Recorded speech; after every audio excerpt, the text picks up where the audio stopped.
Most of us can collectively agree that we want to get married someday. I know I do. And last week was just Valentine's Day, and I feel like now is as good a time as any to talk about this. So I feel like this needs to be said, but it is not a sin to want to get married. Not at all. And Paul talks about this clearly in 1 Corinthians chapter 7, where he talks about it is good to get married, but it is also good to stay unmarried and just focus on Jesus, like full hand, if that's even a phrase. Like he talks a lot about that. And he also talks about how marriage is not a priority in life. And I know like marriage seems like such a big deal, especially to the people who desire it so much. But if that's you watching this video, if you feel like you have to get married one day or else you're going to die alone, that is not the case. That could not be further from the truth. If you want to stay unmarried for the rest of your life, that is fine too. Marriage is not for everyone. Sorry for my dog there. Yeah. Marriage, like many other things in life, is a gift from God. And it's a symbolism of Christ's love for the church. Like as Paul says in 1 Corinthians, I think it's the same chapter, chapter 7, maybe I'm wrong. But Paul talks about husbands, love your wives as Christ loved the church. Wives, submit to your husbands. And the way Christ loves the church is he sees the church as his wife, basically. And Jesus is the church's husband. So in the same way, like we as Christ followers submit to God every day as a wife submits to her husband. And Christ loves the church exactly like how a husband should love his wife. But only then, when God gives you the gift of marriage, only then does it become your second biggest priority in life. Plus, another thing I feel like I need to clarify, marriage is between a man and a woman. End of story, moving on. I say marriage is your second biggest priority because, like I've said in previous videos, your relationship with God is the most important thing in your life, the most important decision you will ever make, bar none. Your marriage, as important as marriage is, it should not come close to your relationship with God. And I'm not saying this to force anybody or rebuke anybody, but that's just how the Bible talks about marriage. Like, as much as you love your wife or your husband or whoever's watching this, like as much as you love them, you cannot, for the sake of your purity and your spiritual health, you cannot love them more than you love God. Because your relationship with God is exactly the foundation of your life. You don't have a relationship with God, life is just going to feel like a little too much, a lot too much. And you need God to really bring you the right person who you're meant to marry, but you also need God to keep that marriage together, to keep you guys together. And once you do get married, it is God's will, thank God, that it is God's will for you to stay married to that person. If that is the person that God sent you. Because as it says in Mark 10:9, what God has brought together, let no man separate. On the other hand, if you are married, your spouse must come second, like right before God should be your spouse. And this is definitely going to piss some people. This whole video is going to piss some people off, I'm going to be honest. But when it comes to your priorities in life, your first two priorities, and it should be as simple as this, should be God and your spouse. Your first two priorities should be exactly that. No one must come before your spouse. Not your parents, not your children, not your best friend, not your job, your finances, nothing. Nothing must come before your spouse. Because if you really understood and understand the importance of marriage, you'll understand that no matter what, you literally can't put anything above your spouse besides God.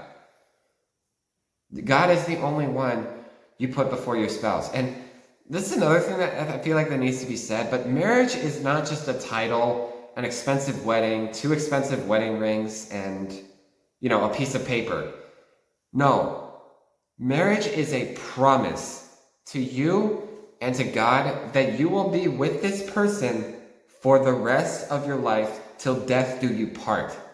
I probably caught you off guard with putting your spouse above your parents and your kids. I will get to that. Firstly, about your parents, it literally says in Genesis 2:24, a man shall leave his father and his mother and cleave to his wife.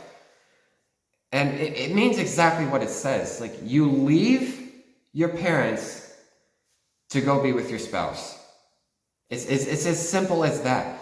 And of course, it doesn't, I do want to clarify this. It doesn't mean that you just cut contacts with your parents and you never speak to them again. Like, none of that. No, that's not at all what it means. What it does mean is that you never prioritize your parents' needs or wants over your spouse's. Your spouse in everything must come before your parents, which I know is a big, really controversial thing because, your parents, you've known them your whole life, basically, right? But that is how it's done in the Bible, and that's exactly what it takes to keep your marriage together. If you want a marriage that lasts a lifetime, you have to fully prioritize your spouse's needs and wants. And of course, you never just abandon your parents completely. Like, it literally says in the 10 Commandments, Exodus 20:12, honor your mother and father. Like, obviously, you want to go visit your parents? Go do that. You want to call your parents? Go ahead. You want to buy your birthday presents for them or Christmas presents for them? Go right ahead.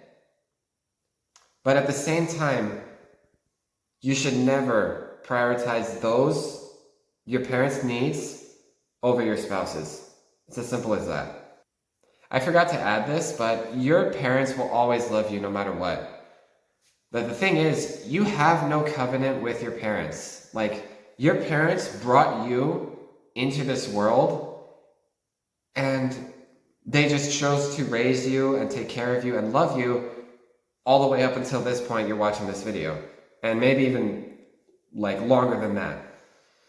But you have no covenant with your parents. Like, you didn't choose to be with your parents. They chose to have you. But you guys get the idea. But you did choose to be with your spouse. And that's not just a choice you make 1 to few months, few days, few years. You do that for a lifetime. You have a covenant with your spouse, and you need to take care of it properly. As for your kids, this is another controversial one, but what I said about your parents, prioritizing your parents over your spouse, also applies to your kids. Your kids will always love you no matter what. And again, children are a beautiful and amazing gift from God. They really are. But like I said just now, your kids will always love you. They have no covenant with you, but the first moment they laid their eyes on you when they were born, it's all they've known since birth was just love mommy and daddy, right? But eventually your kids, as much as, and of course it is super, super important to take care of your kids' needs, like to take care of them, to be there for them when they need you, to feed them, to teach them, to wash them, just to protect them, to provide for them.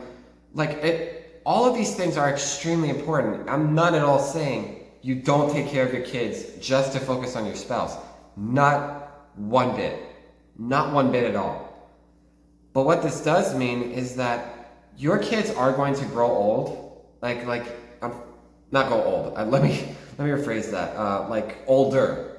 They're going to get older. They're going to get bigger. Like, and they're gonna figure out their own lives. Basically, you are allowed to help them along the way, but eventually they're going to, I don't know, they're going to have a dream that they're going to pursue. They're going to find a person they love and want to marry them. They're going to have their own path that God set out for them.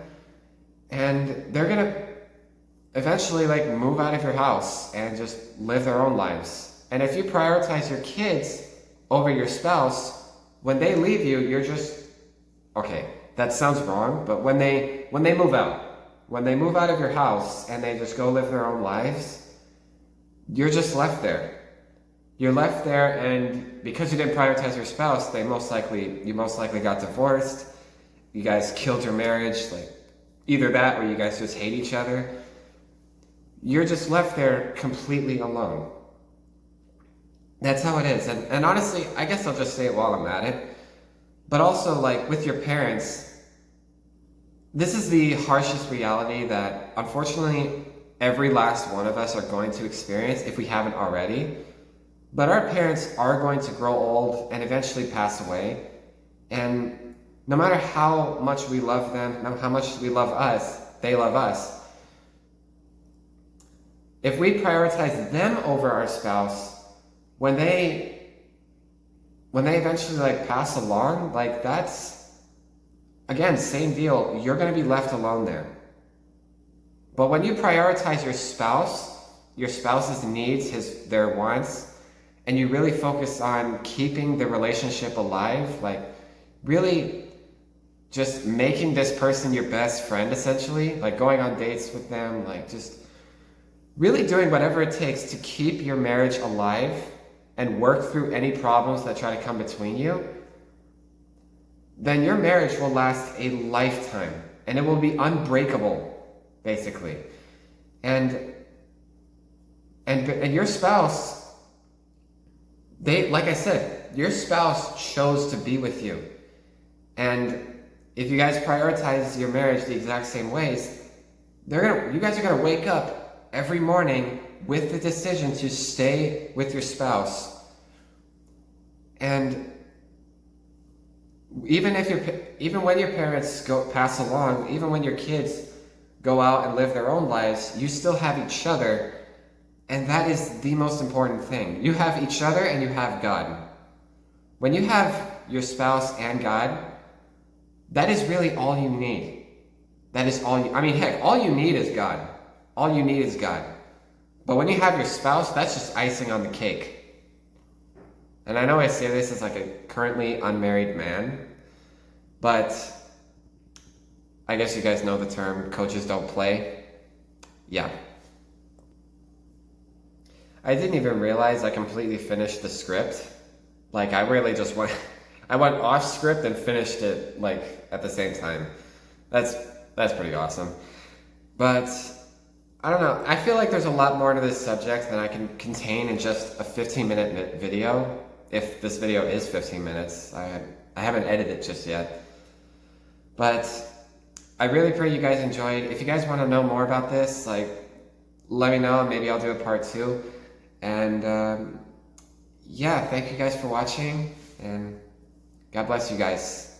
And just, if you guys ever decide to make a decision like that, to get married, if you have a girlfriend or a boyfriend that you genuinely love so much, even if you don't, just take this desire and just give it completely to God. Just surrender it to Him and see what He does with it. Because God does care about every desire in your heart.